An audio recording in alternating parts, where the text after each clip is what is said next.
Dende a apertura deste centro nós sempre tivemos clara unha vocación de apostar por os novos valores de creadores non só ourensáns, pero como institución provincial que somos, evidentemente os nosos creadores xogan na casa, debemos ter para eles unha atención preferente.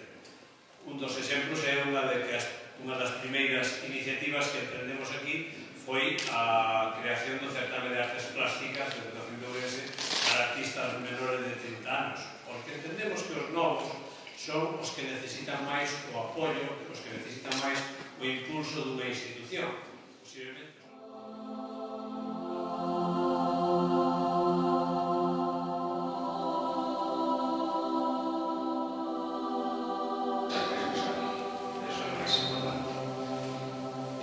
Nada, así que moitas gracias por vir aquí.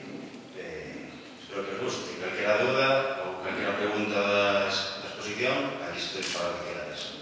Vale?